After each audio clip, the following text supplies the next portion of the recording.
mysterious traveler.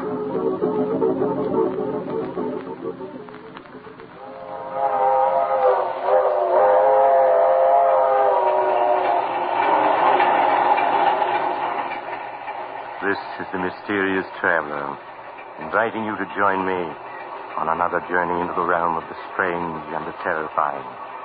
I enjoy the trip, that it will thrill you a little and chill you a little. So settle back, get a good grip on your nerves, and be comfortable, if you can. Where are we going? Why, we're going to visit a man who could change the soul of a human being from one body into another, in a story I call They Who Sleep.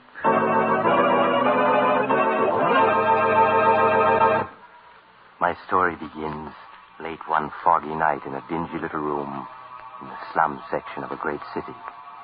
The occupant of the room, a small man, white-haired, his cheeks hollow from hunger, has just admitted a visitor whom he does not know and whom he is trying to send away.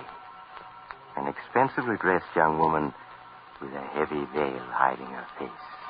But, my child, it cannot be me to whom you wish to speak. You have made some mistake. I haven't made any mistake. I've been hunting for you for days. I spent a good deal of money tracing you here. But I do not understand. Why should you wish to find me, Alexander Thomas, a penniless old man You did not always use the name Alexander Thomas. Once you called yourself Chadwin the Great, hypnotist beyond compare. Chadwin the Great? Yes. I once used that name. But Chadwin the Great no longer exists. I am only Alexander Thomas now. Listen to me, Chadwin. We've met before. 10 years ago, you gave a performance at the Bijou Theater. There are so many Bijou theaters. You asked for volunteers to be hypnotized. I came up on the stage. I and my sister Rose. You hypnotized her easily, but you could not hypnotize me. There were so many, I cannot remember. No, but you can remember this newspaper clipping. That old story from the newspapers? Where did you get it? It says that you, Chadwin the Great, once performed the experiment of exchanging two men's souls. By the use of secret drugs and your great powers of hypnotism, you transferred one man's soul into another man's body. You cannot believe all the newspapers say. But you did this before witnesses. And one of the two men died. You went to prison for 5 years for manslaughter. Why do you come here to remind an old man of his tragedies?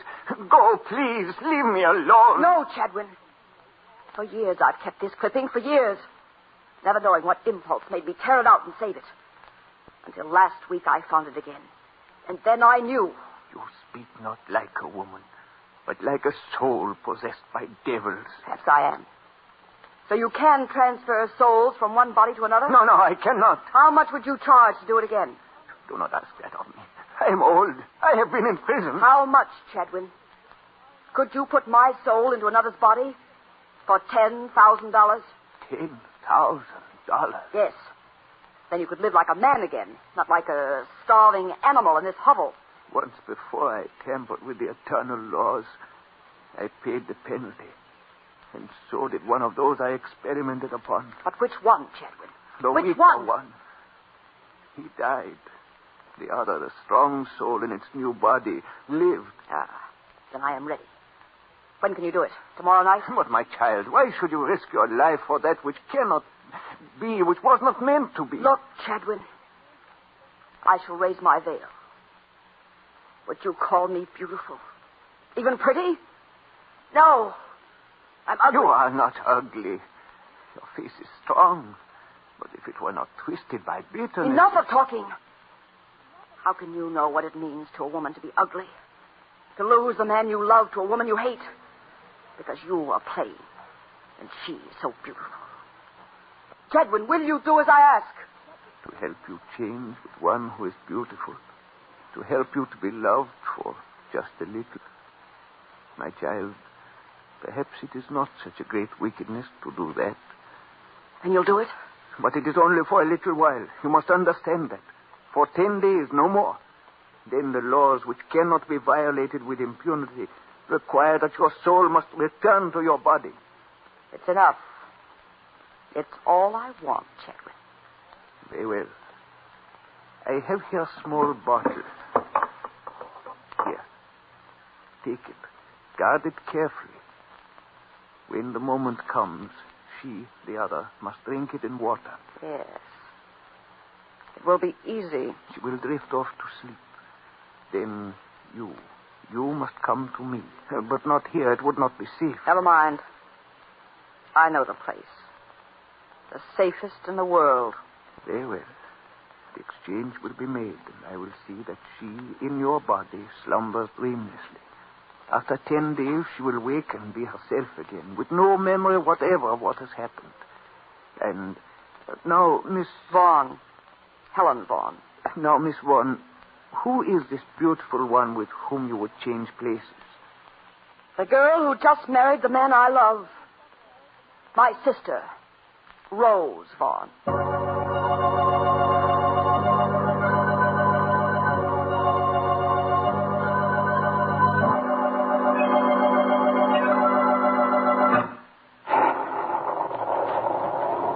Good morning, Bessie. Good morning, Miss Helen. Where's Miss Rose? She's gone downstairs yet? Mrs. Tabor, you must learn to say now, Miss Helen. Mrs. Tabor, then. She's in her room, Miss Helen. Is Mr. Tabor with her? Yes, he is. All right, Bessie, thank you. Helen, is that you? We thought we heard your voice. Come on in. Leonard's just leaving for the office. Good morning, Helen. How's the best sister-in-law I ever had? Hello, Rose. Leonard. Darling, what's the matter? I know. Did you hear what time this young lady got in last night? It must have been quite a party. Leonard, I hope you aren't keeping tabs on Helen. No, but I did hear the clock strike 3 just as her door closed. Well, me for the office. First, a goodbye kiss. Oh, gosh.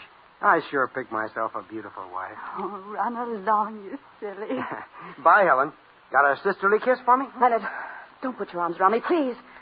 Well, there's sisterly affection for you. You'd think she hated me. Oh, run along, Leonard. They probably need you downtown to polish off a big deal. Yeah, they probably do at that. Okay, I'm on my way. Bye, you two. Bye, darling. Well, Helen, you are in a mood this morning. I just think you two carry this lovey-dovey business to a ridiculous extreme. Helen, it's as if... Well, as if you dislike seeing Leonard kiss me. You don't have to be constantly kissing him in front of other people, do you? Helen, oh, my dear, I didn't realize. Didn't realize what? Didn't realize it. Oh, Helen, darling, believe me. Someday the man will come along who will mean just as much to you as Leonard does to me. You'll find him. I'll help you find him. Listen, I'll give some parties and invite a lot of you. Go ahead, Rose. Let go of me. Don't go gushing over me, you idiot. Helen, how can you be so cruel? Oh, stop sniveling like that. I'm sorry, Helen, but you're always so sharp when anybody tries to be nice to you. And you're always so nice to everybody, so soft, so sweet. Oh, I'm sorry, Rose. I always forget how the least quarrel upsets you. Well, here. Drink this, Rose. There's a sedative in it. Something quite harmless. It'll soothe your nerves. Oh, all right. Oh, nasty stuff. Now lie down in your bed. That's it. Just a few moments now, and you'll be drifting off to slumberland, my beautiful sister. Oh, it is quick, isn't it? Feel drowsy already. You do? And you must give in to the feeling, you hear? Don't fight it.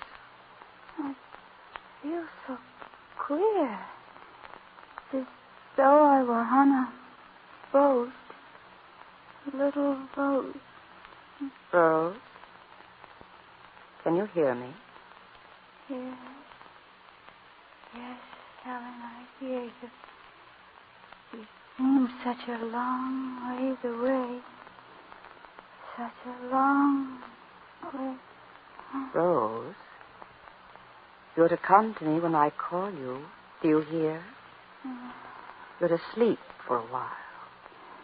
Then when I call, no matter where I am, you're to come to me. Yes, I'll come to you. I'll... She's asleep. Chadwin's drug is working. The come. Well, let it rain. Yes, let the skies open and drench the earth.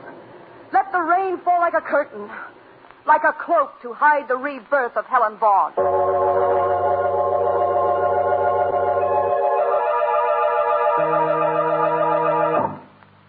Leaving her sister Rose in a slumber so deep it was almost death-like, Helen Vaughan hurried to her room.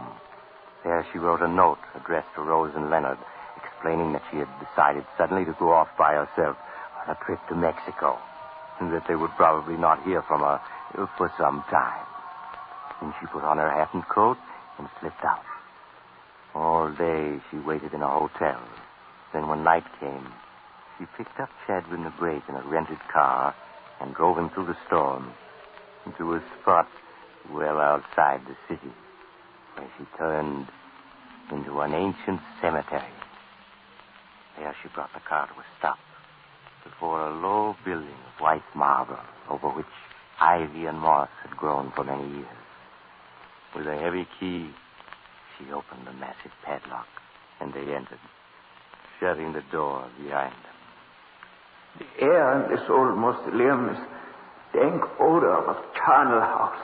But where else could the living lie asleep, peaceful and undisturbed, as safely as here among the sleeping dead? No, I will not go through with it. You already have your money. You cannot back out now. Then in heaven's name, let us be finished quickly. Quickly, yes. The storm should hide the car from cemetery guards, but we must take no chances. Now, here's a flashlight I brought. I'll turn it on. Look there, Chadwin, at the tiers of compartments this tiny stone building holds. Each compartment with its iron door, each holding within it a coffin in which lies the dust of a Vaughan. I see them, yes. 12 of them. This one, here on the bottom, is empty. Meant someday to hold the body of Helen Vaughan. Tonight it shall receive her. No, this is madness. I'll open it. There. See that narrow, dark compartment? So small, so quiet, so restful, so safe from disturbance. In it for the next 10 days shall rest my body, holding the soul of my sister Rose. No, there must be some other way. None that is safe. While my body sleeps and I am absent from it, it must be where no one can find it. And here, no one ever will. I do not like it. Hold the light. I'll slide into it. It's quite roomy enough. The stone is chilly, but what matters that to one who is asleep? Going. Rose Vaughan, hear me. Enter the body that awaits you here. Enter quickly and wait. It's cold and dark. Helen. There is nothing to fear. Sleep, my child. Yes, I see.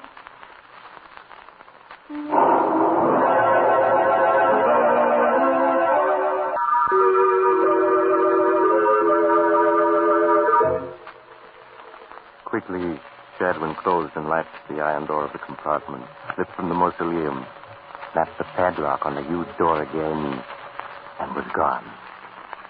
At the same time, back in the big house in the city, the frantic Leonard paced the floor, waiting for some change in the condition of his wife Rose, who all day had been in a strange stupor from which nothing could arouse her. There. Doesn't she look better? Yes, I think she does. She's waking up. Rose, darling, don't be frightened. Why, Leonard. Yes, of course it's me. Who did you think it was going to be? I don't know. I was startled. I guess I must have been dreaming. Rose, what's happened to you? Why, your voice sounds just like Helen's. Really, Leonard? That's odd. Perhaps I'm catching a cold. No. Now you sound like yourself again. But for a moment, I'd have sworn it was Helen speaking. I guess I've been so worried I'm just imagining things. Oh, Leonard, hold me close. Close, darling, close. Always, Rose. Always. Always. Yes, always.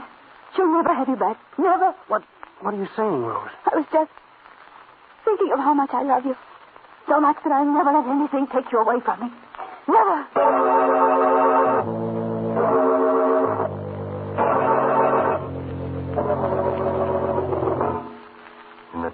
followed, Leonard found his beautiful wife, Rose, strangely changed. You've been different somehow these last 10 days. In fact, ever since Helen went away so unexpectedly. Have I, Leonard? How? Well, you've been gayer, more headstrong, too. It's almost as if you'd acquired a whole new character. Well, perhaps I have. And how do you like this new wife of yours? Well, I do, and I... Don't? Oh, please, I don't mean it. It's just that... Well, I was so in love with the old Rose, it's a little hard to get used to the new. And all these bills that you're running up. That's not like the Rose you used to be. Oh, Leonard, I do hope you're not too mad at me because... Well, what is it this time? Another fur coat? Worse than that.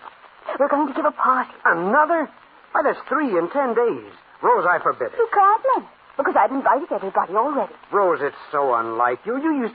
Why, you act more like Helen than like yourself these days. Never mind, darling. You'll get used to the change in me. In time.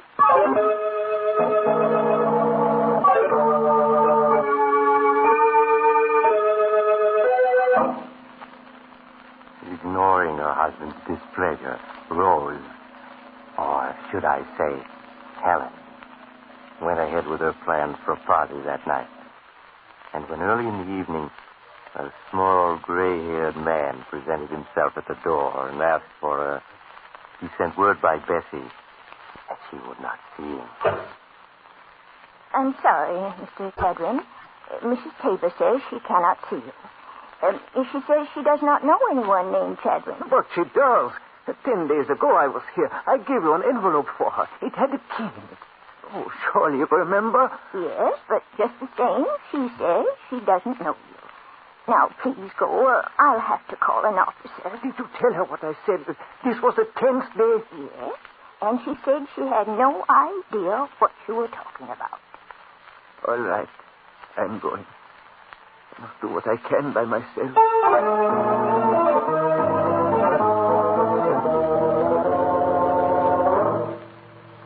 And while the gay party went on, miles away in the old cemetery, Chadwin the Great worked frantically with a hammer and chisel to force the padlock on the door of the mausoleum in which, unknown to the world, a sleeping girl lay hidden. Look, got to get it open. Won't let me into our house. Won't even talk to me. Won't let me warn her. She won't. What is that? Dog's coming this way. There he is. Somebody trying to break into the barn mausoleum. The guards. I must run for it. Look out, he's getting away. Hey, you brave brother. You little somebody. They missed me. Got to get back to town. I must warn her. She's got to know.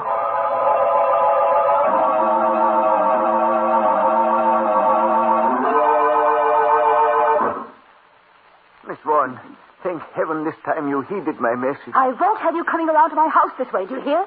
You must never come here again. But you do not understand. The 10 days is up tonight. Now. Your time is over. Are you trying to scare me, Chadwin?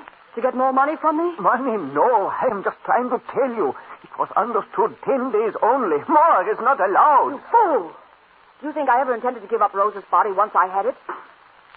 In that narrow crypt in the tightly locked mausoleum, my body has long since died from lack of air. And Rose has died with it. But I remain alive. So, that is what you planned. I should have guessed. But it is not so. Your body is not dead. It is in a sleep so deep that it scarcely breathes. Needs no food, no water. But sometime tonight the dog will wear off, and your sister Rose will claim her body again, while you, Helen Vaughan, will wake to find yourself locked within a burial crypt. No. No, it's not true. It is true. And you will not be asleep. You will be awake, needing air, and there will be no air. You're just trying to frighten me. Tonight I tried to open the tomb to save you. I was driven away by guards with dogs. But what can I do? Only if we can reach the tomb in time to open it can you be saved. And we must go now. I'll get the key. And we must hurry. Hurry!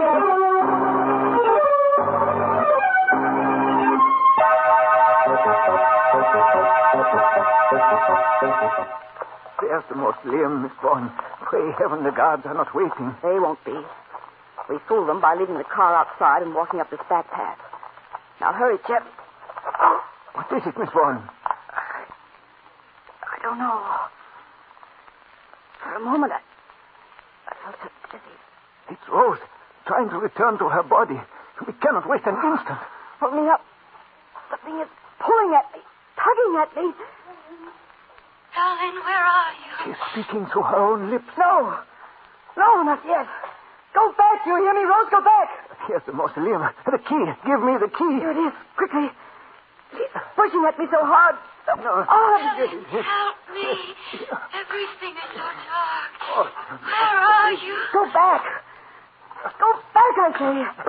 Chedwin, have you got the lock off yet? It won't unlock. It must. They put a new padlock on. Oh, dear heavens, they've changed the lock. Darling, help me. No. It's getting dark. Dark. It's hopeless. We cannot enter. Darling, where are you? No. We can't both be in the same body. Go back. Darling, I'm trying. Don't force me out. Help me. Go back where you were. Help me. Wait, Rose, wait. Help me. Helen. No, don't. Rose, you mustn't. You mustn't. The guards, they're coming back. Where am I? What's happened to me? Sleep, child. Sleep a little longer and wake without memories. Please. Yes. For her will I can do nothing now. And the guards, they must not catch me. They must not. There he is. We got him this time. Holy cats. It's a girl. It's Mrs. Tabor. Asleep on the steps of her own family mausoleum. Say, we got to get her out of here. Help me lift her out. Hey, wait. Did you hear something then? Like somebody calling a long ways off? Listen.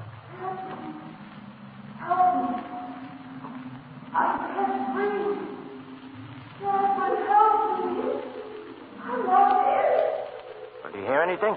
Nah, I can't hear anything. It's the wind. Come on, we got to phone Miss Tabor's husband. She may be sick. Come on now, no time to lose.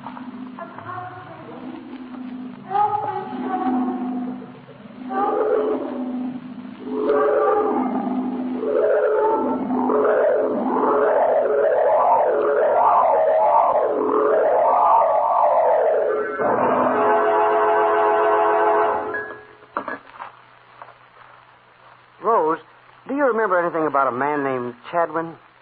Chadwin? No, I don't, Leonard. Well, Bessie says he called several times last week to see you. The last time was the night of the party. You're sure you don't remember him? No, Leonard. I'm sorry, Oh, but... it's all right, darling.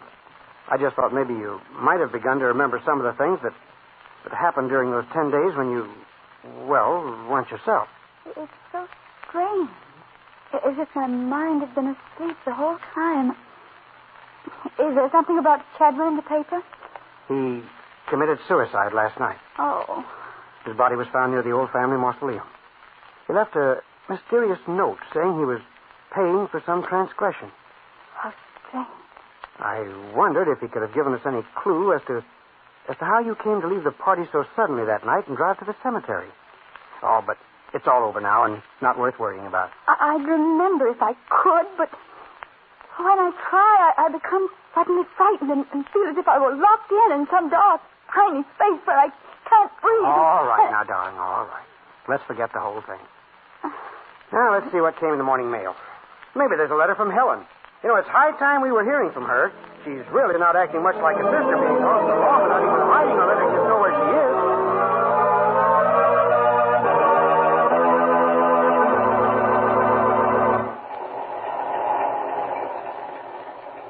This is the mysterious traveler again.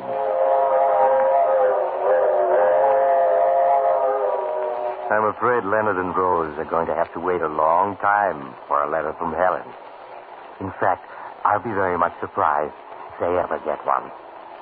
I suppose it'll never occur to them to look in the old mausoleum. In fact, since they both feel a distinct aversion to going near it, it may never be opened again.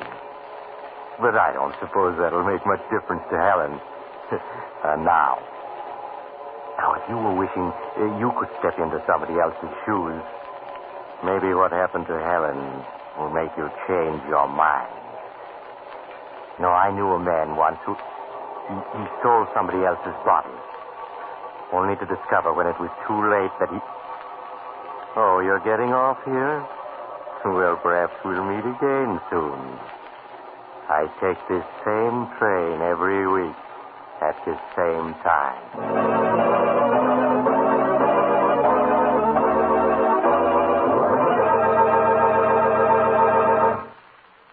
You have just heard Chapter 55 of The Mysterious Traveler, a series of dramas of the strange and terrifying.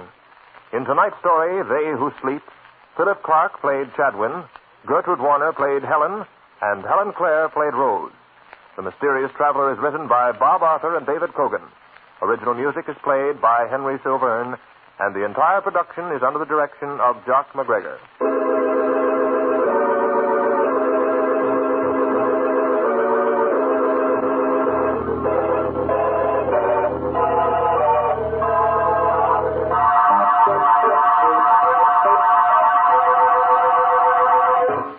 Listen next week to a tale titled Escape Through Time. Another Tale of the Mysterious Traveler.